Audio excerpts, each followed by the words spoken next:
देव जी माता देवहूति को कहते हैं कि माता नौवीं भक्ति क्या है, भगवान को प्राप्त करने का नवम द्वार क्या है? आत्मसमर्पण। यदि आत्मसमर्पण क्या होता है, कैसे किया जाता है आत्मसमर्पण? आत्मसमर्पण जैसे महाराज बलि ने किया, अपने आप को ही समर्पित कर दिया और मेरे गोविंद को तीसरा पग उनके सिर पर रखना पड़ा, अपने आप को समर्पित कर दी। समर्पण का भाव होना चाहिए। भगवान तो कण कण में व्याप्त है, हर पग पर भगवान है। उससे आप चाहो तो सही कि वो हमारे जीवन में आए, हम चाहते ही नहीं, भगवान आते ही नहीं, तो फिर बैठे रहो। बोलो राधे राधे राधे राधे। जिसको भगवान की प्राप्ति करनी है वो कृपया हाथ ऊपर करे और जोर से बोले, आवाज भी आनी चाहिए इसी प्रकार। बोलो राधे राधे राधे राधे बोलते करो। बहुत सी माताएं बड़ी भोली होती है, सो जाती है, सो लिया करो, कोई बात नहीं, लेकिन बीच बीच में राधे राधे जरूर बोल दिया करो, सोना चाहिए। थक जाती है माताएं, बड़ी भोली होती है ना। कपिल देव जी कहते हैं माता देवहूति से कि माता मैं आपको बताऊं कि जीवन चक्र क्या है, ये काल चक्र की परिभाषा क्या है। कि जीव जब माता के गर्भ में होता है तो बारंबार प्रार्थना करता है। परीक्षित जी ने रोक दिया सुखदेव जी को, कथा कह रहे हैं पर सुखदेव जी, परीक्षित जी ने रोक दिया। बोले कि हे गुरुदेव,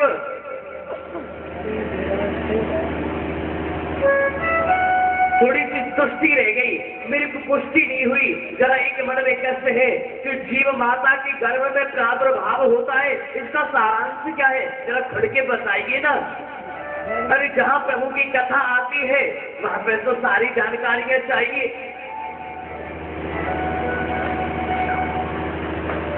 बोले कि स्त्री पुरुष के मिलन से, रज के मिलन से एक भ्रूण का प्रादुर्भाव माता के गर्भ में होता है। प्रथम 6 महीनों में संपूर्ण अंगों का विकास होता है। 7वें महीने से ज्ञान की प्राप्ति होती है, आत्मा की प्राप्ति होती है और 7वें महीने से ही माता के गर्भ को जीव अब भगवान का मंदिर बना लेता है। मन में संकल्प करता है कि हे गोविंद, एक बार हमें इस नरक से निकाल। हम संकल्पबद्ध होते हैं कि जैसे ही पृथ्वी पर आएंगे अब की बार हम ऐसा भजन करेंगे, ऐसी तपस्या करेंगे कि हम भागवत में जाना उचित नहीं समझेंगे, अपने काम धंधे को प्राथमिकता देंगे। बोलो राधे राधे अब भागवत में कभी नहीं जाएंगे, हम अपनी दुकानदारी का ख्याल रखेंगे। आप सभी जानते, हम भी जानते, संसार जानता है कि जब बच्चे का जन्म होता है तो वो रोता है, लेकिन ये सत्य नहीं है, ये पूर्ण सत्य नहीं है। जब जीव का जन्म होता है तो जीव हंसता है। रोने का शब्द कभी माताओं ने अगर ध्यान से सुना हो तो जरा ध्यान दीजिए, मैं बताना चाहता हूँ व्यास गति से। बच्चा रोता कहते हैं कि वाव वाव करके रोता है। कहने का भाव क्या है? वो ये कहता है, अरे वाह मेरे गोविंद, तूने मुझे इस पृथ्वी पर ला दिया, अब मैं तुम्हारा भजन करूंगा। लेकिन जैसे ही भगवान विष्णु की माया व्यापती है, सब कुछ भूल जाता है, संसार में फंस जाता है कि पीठ चढ़े और पीठ चढ़े, अजी पालना चढ़े बहु जोर जना के।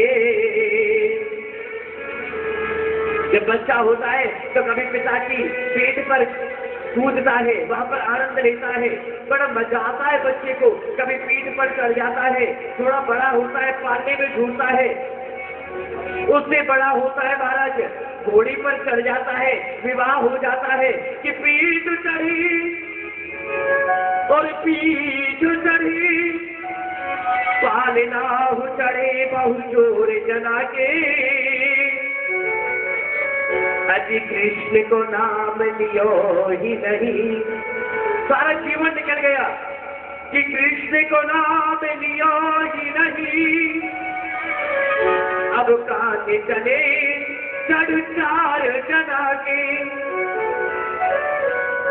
ऐसे ही जीव माता, जीव जन्म लेता है, संसार में फंस जाता है, भगवान का नाम नहीं लेता। चढ़ने की आदत है, कभी पिता के पीठ पर, कभी पीठ पर, कभी पालने में, कभी घोड़ी पर, कभी सिंहासन पर, कभी अहंकार में, कभी मान में, कभी मोह में, कभी मद में, कभी चित्त में, कभी अहंकार में, कभी वासना में। और ऐसा करते करते वृद्ध अवस्था को प्राप्त हो जाता है। माता भगवान की भक्ति नहीं करता, मृत्यु हो जाती है, चार लोगों के कांधे पर चढ़ करके जाता है, मन में बड़ा पछतावा होता है। अरे भगवान का नाम ले लिया होता तो कुछ साथ जाता, क्योंकि इस संसार में जितने भी रिश्ते हैं वो माता, वो रिश्ते केवल तब तक है जब तक हम है, हम नहीं रहेंगे रिश्ता भी समाप्त हो जाता है। कोई किसी का साथ नहीं देता, अपने साथ तो केवल अपने कर्म गाते हैं कि कोई तीर ना धरे गो चंदा परे गो काल को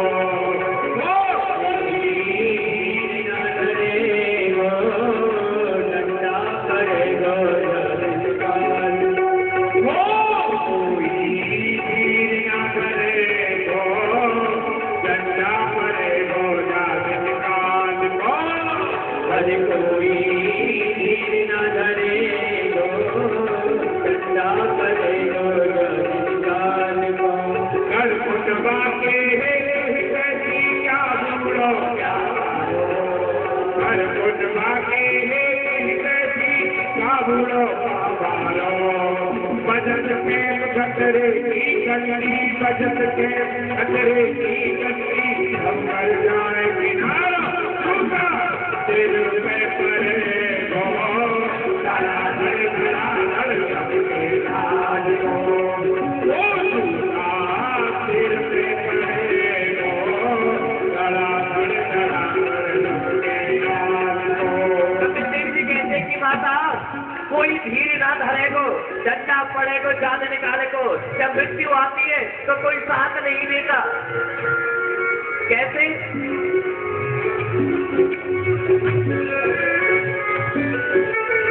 जिसे हम अपना कहते हैं, जो हमारा अपना है, हमारे मन में कितनी वासना है, कितनी माया कि मेरा बेटा, मेरा पिता, मेरी पत्नी, मेरी माता, मेरा मित्र, मेरा सखा, मेरा संबंधी कोई साथ नहीं देता। कब कि डंडा हाल को परे गो धड़ा धड़ धड़ा धड़ सबके राज को परे गो डंडा परे गो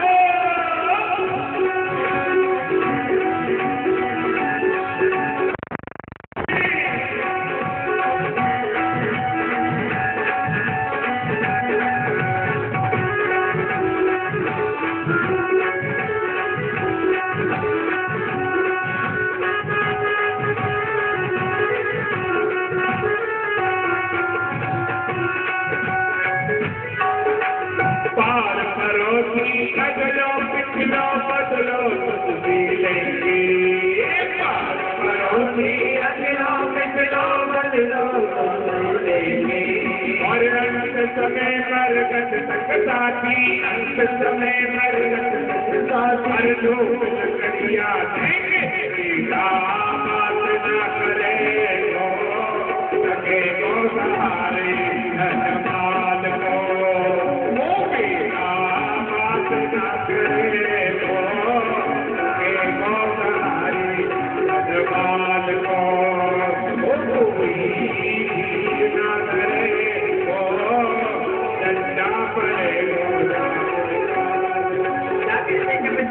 मैया अपनी माता देवहूति को समझाते और माता देवहूति को समझाने का प्रयोजन इस संसार का कल्याण हो सके। कितनी बड़ी बात कहती कि आज से पड़ोसी, अगला, पिछला, अगला बदला तो लेंगे। कैसे? जीते भी तो बदला नहीं ले पाया, पर घर तक साथ देंगे। क्या होगा भैया, मेरे का साथ बदला मैं नहीं गिराऊंगा यार। कैसा बदला लेते कि आपसे पड़ोसी अगला पिछला बदला तो लेंगे कि अंत समय मरघट ले जाके ठोकर कड़िया देंगे। ये अपनों का व्यवहार है क्या? ये बदला ही तो है। लकड़ियों में चिर देते, बता दीजिए अरे भैया यहाँ पर जरा दिखाई दे रहा है, अच्छी तरह लगा दो, खड़ी लकड़ी लगा दो। बेटा बात ना करेगो, बेटा भी बात नहीं कर पाता। सकेगो सहारो धनवान को, जो तूने अपने पाप की कमाई को इकट्ठा किया है वो भी तुम्हारे साथ नहीं जाएगी। उस समय पछतावा होता है, तब ज्ञान होता है कि कोई न भरेगो डंडा भरेगो जात निकाल को, कोई न भरेगो डंडा भरेगो जात निकाल को। जो तेरी घरवाली जिसको तू अपनी बतलाता, जो तेरी घरवाली जिसको तू अपना बतलाता, अरे जो तेरी घरवाली जिसको तू अपना बतलाता, हर दरवाजे तक साथ चलोगे, बेगल साथ चलोगे, दरवाजे तक साथ चलोगे। अकेला जाता तू तो अकेलो डरेगो, कोई ना होगो तो लाल को, तू तो अकेलो डरेगो, कोई ना होगो तो लाल को, कोई ना डरेगो डंडा पड़ेगो जात निकाल को, कोई ना डरेगो डंडा पड़ेगो जात निकाल को। सुंदर बात है, समझने योग्य बात है। जो तेरी प्यारी घरवाली प्राण में पिया बतावे, समझने की कितना बड़ा अध्यात्म भरा हुआ है इसमें। प्राणों से भी अधिक प्रिय कहती है, वो भी दरवाजे तक साथ देती है, संसार भूमि तक भी साथ नहीं देती कि तू तो अकेलो ही चलेगो, अकेले ही चलना पड़ेगा, कोई ना होगो ससुराल को। भगवान के देव जी कहते कि माता इस संसार में जीव अकेला आता है और अकेला ही चला जाता है, कोई किसी का साथ नहीं देता। बदल से जितनी जल्दी इस सत्य को, इस बात को समझ ले, तुरंत भक्ति करना प्रारंभ करे, भगवान को प्राप्त कर ले, मुक्ति को प्राप्त हो जाता है। कितनी अच्छी बात है। अपनी सोच समझ ले मूर्ख कहता मेरा मेरा, अपनी सोच समझ ले मूर्ख कहता मेरा मेरा, अरे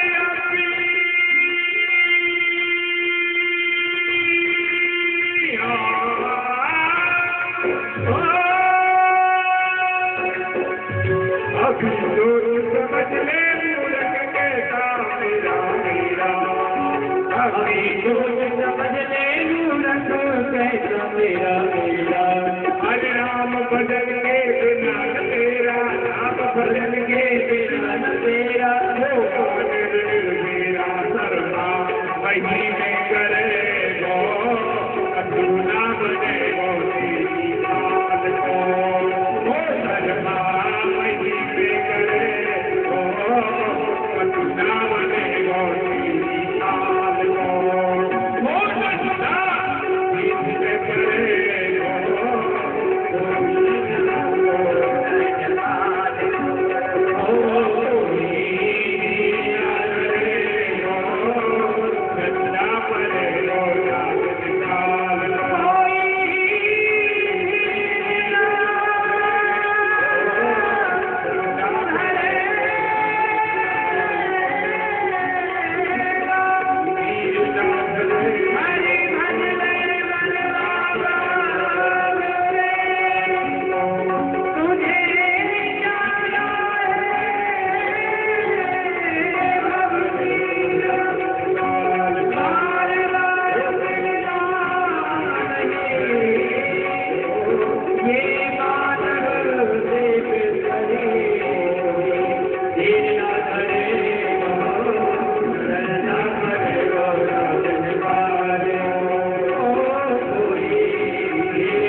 कपिल देव जी कहते हैं कि माता कितनी सुंदर बात कहती है कि अबहू सोच समझ ले मूर्ख कह रहे हो मेरो मेरो, राम भजन के बिना न मेरो होगो कहीं न मेरो, सम्मा वहीं पे चलेगी कछु ना बनेगो तेरी खाल को। आप सोचिए, सोच के देखो, बड़ा ज्ञान है। हम इस शरीर की सुरक्षा के लिए लक्स साबुन का इस्तेमाल करते हैं, सुंदर शैम्पू और क्रीम पाउडर का इस्तेमाल करते हैं। क्या होता है इस देही का? सब कुछ यही रह जाना है। ध्यान देना कि हाथी के दांत के खिलौने बने भांत भांत, हाथी के दांत के खिलौने बने भांत भांत, साग की खाल कटु पानी भर लाई है, गेंडे की खाल को बांधते सिपाही लोग, मृग की खाल योगी अति मन भाई है, कह कभी सीताराम हरि की भजन बिना, मानो देह कछु काम नहीं आई है। अब सोचिए, मैं आपके ऊपर ही छोड़ता हूँ, सोच के देखिए जरा, ज्ञान प्राप्त होता है इस बात से। हाथी के दांत के खिलौने बने भांत भांत, दिखावे के जो दांत होते हैं हाथी के, वो भी आज बाजार में आप जाएंगे तो हजारों हजारों रुपए का खिलौना बन के बिकता है। हाथी का दिखावे का दांत भी बिक जाता है संसार में।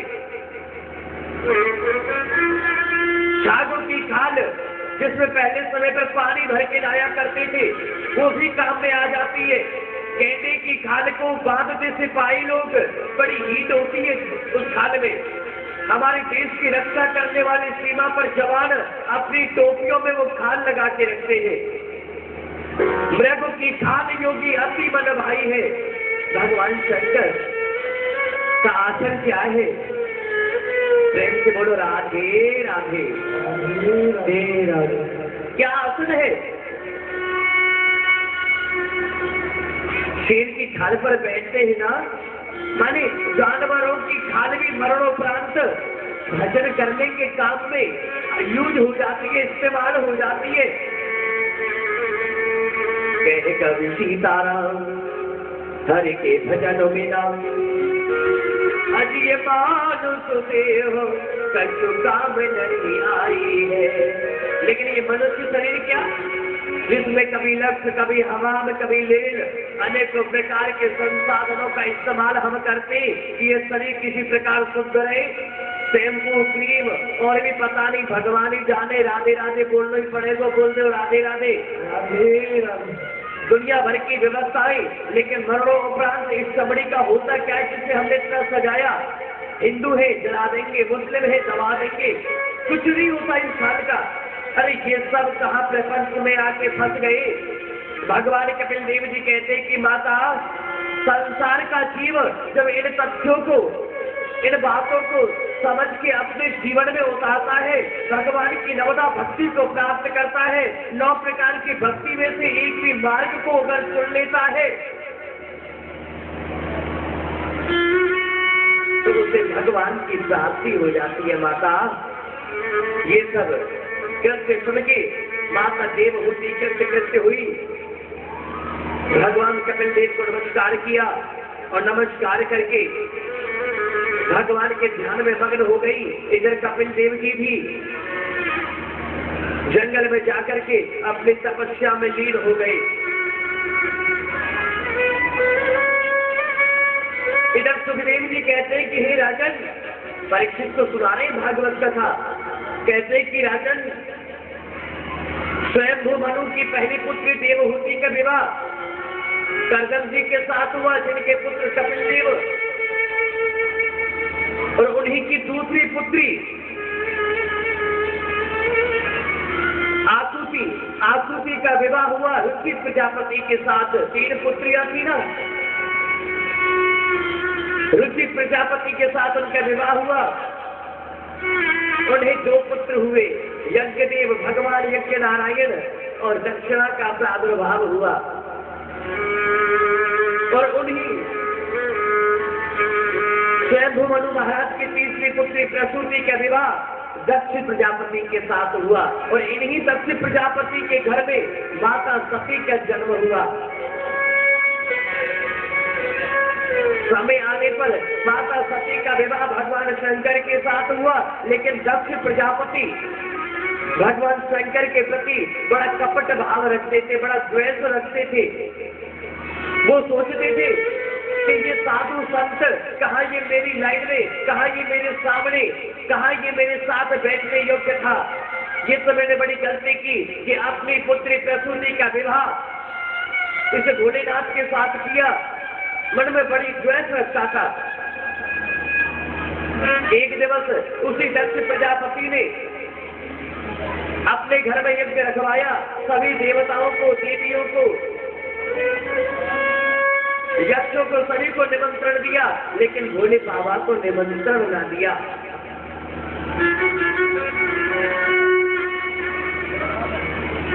देवता लोग आकाश मार्ग से जा रहे थे। माता सती ने देखा और पूछा, रे भाई तुम कहाँ जा रहे हो? अरे देवी, तुम्हें नहीं पता तुम्हारे पिता दक्ष प्रजापति की यहाँ पर यज्ञ का आयोजन है। मन में बड़ा कष्ट कि देखो मेरे पिता ने मुझे बुलाया नहीं, मेरे पति का मान न किया, मेरी माता को भी याद न रहा। लेकिन ध्यान देना, माताओं का हृदय बड़ा कोमल होता है, अपने पिता का मान मर्दन नहीं होने देती माताएं। भोले बाबा ने पूछा, देवी ये सब देवी देवता कहाँ जा रहे हैं?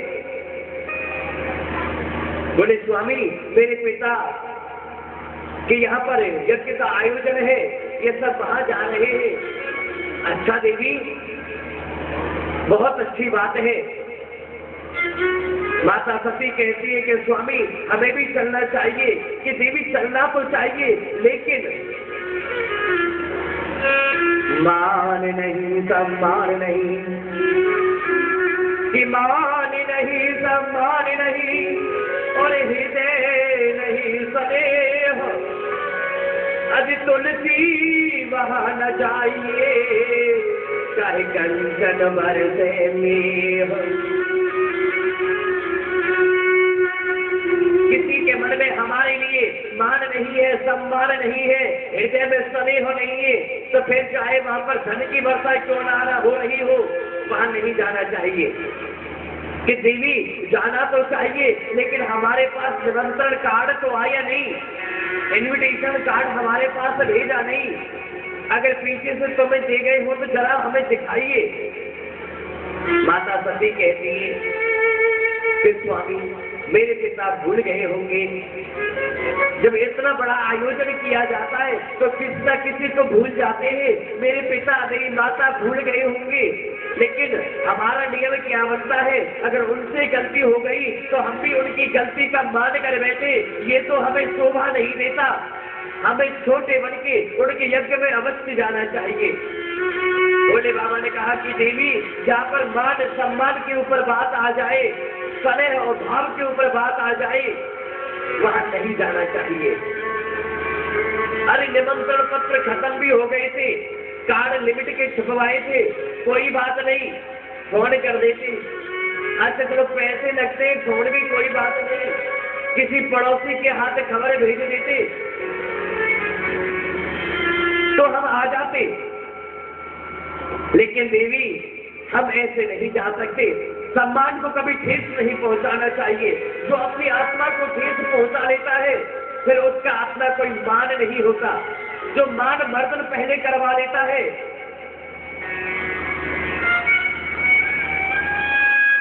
वो फिर किसी मान के योग्य नहीं बचता। देवी, हम ऐसे नहीं जा सकते। भोले बाबा से माता सती बहुत ज्यादा बारंबार प्रार्थना करती है, लेकिन भोले बाबा नहीं माने। अंत में माता सती कहती है कि स्वामी, अगर आप बुरा ना मानो तो मैं चली जाती हूँ। और जब वो मुझे देखेंगे तो उन्हें पछतावा होगा और तुम्हें लेने के लिए भेजेंगे किसी न किसी को। तुम्हारा मान रह जाएगा, मेरा भी मान रह जाएगा कि मेरे पिता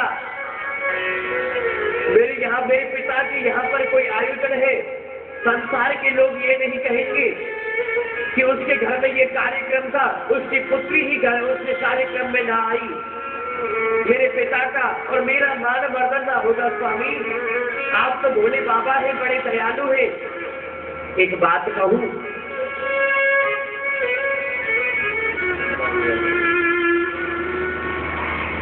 एक मंत्र माताएं प्राय मंदिर में जाकर के मंत्र बोलती हैं, कर्पूरी गौरम करुणावतारम संसार सारम भुजगेंद्रहारम सदा वसंतम हृदयारविंदे भवम भवानी सहितम नमामि। क्या अर्थ क्या है इस मंत्र का? केवल बोलना है बस हो गया? नहीं, इसका भाव भी तो आपको मालूम हो। कर्पूर्णे गौरम, जो मन की कर्पूर्ण, जो मन की इच्छाओं को पूर्ण करे वही तो भोलेनाथ है। करुणावतारम, जो करुणा के अवतार है वही तो भोले बाबा है। संसार सारम, जो संसार का कल्याण करते हैं वही भोलेनाथ है। भुजगेंद्रहारम, भुजंग माने होता है सर्प, हार माने माला, जो सर्पों की माला पहनते हैं। कुछ व्यक्तियों का तर्क होता है कि व्यास जी हमें ये बताइए, भोले बाबा को भूल नहीं मिले, इस सांपों की माला पहन ली? ये पूर्ण ज्ञान नहीं है, अधूरा ज्ञान है। पूर्ण ज्ञान तो ये है कि एक बार सर्पों ने मीटिंग की और मीटिंग करके भोले बाबा के पास पहुंच गए कि भोले बाबा हमें बताओ कि हमें पैदा किसने किया? भोले बाबा ने कहा हमने। बोले कि संसार में हमारा इतना अपमान क्यों? तो क्या हुआ कि जो भी कहीं पर हम निकल भी जाते हैं कि गर्मी सर्दी की वजह से जीव हमें देख लेता है तो फिर सुर मचाता है, बचना नहीं चाहिए, फिर जान से मार दो। पता नहीं हमने क्या उनका लेके चुरा लिया। इतना बाहर बर्तन क्यों भोले बाबा? हमें पैदा आपने किया, हमें इस समाज में बिल्कुल भी मान ना मिला। भोलेनाथ हमारी रक्षा करो। भोले बाबा कहते हैं तुम क्या चाहते हो? कि प्रभु हमें स्थान चाहिए कि मैं तो फकीर आदमी हूँ, शमशान में मेरो वास है, मेरो डेरा तो शमशान में रहता है, मैं तुम्हें कहाँ वास दूं? नहीं भोले बाबा विचार करो। कि विचार कर लियो, हमारे पास कोई स्थान नहीं, हमारा शरीर स्थान है, ले लो। सर्पों ने पैरों से चढ़ना प्रारंभ किया, कहीं अटकने की जगह ना मिली, गर्दन में आकर के आधे आधे लटक के बोले भोले बाबा हाँ बोलो राधे राधे। बोले भोले बाबा हम तो यहीं पर रहना चाहते हैं। भोले बाबा बोले रह जाओ। भुजगेंद्रहारम, जो सर्पों की माला पहनते हैं। सदा वसंतम, सदा वसना वाले रहना, सदा रहते हैं भक्तों के हृदय में। भवम भवानी सहितम नमामि, माता पार्वती सहित उस व्यक्ति के हृदय में निवास करते हैं जो सच्चे हृदय से भोले बाबा का ध्यान करते हैं। भोले बाबा मान गए माता सती की बात। माता सती भोले बाबा को छोड़कर अपने पति को त्याग के और अपने पिता दक्ष प्रजापति के यहाँ यज्ञ में पहुंची। वहां पर मान मर्दन होते देखा। भोले बाबा का अपमान हुआ। अपमान होकर के स्त्री ने क्या सोचा, उनकी पत्नी माता सती ने क्या सोचा? स्त्री धर्म क्या है कि पति मेरे धन चाहे मूर्ख हो, कि पति मेरे धन चाहे मूर्ख हो और चाहे हो कुरूप, अति प्रेम सदा ऐसे रहे जैसे सूरज धूप। पत्नी को अर्धांगिनी कहा जाता है, पति के आधे अंग की स्वामिनी होती है। और जब पति बना लिया, विवाह संस्कार हो गया, वचन भर लिए, तो फिर पति के अंदर चाहे कोई दोष ही क्यों ना हो, वो सर्वदा उसका पति रहता है।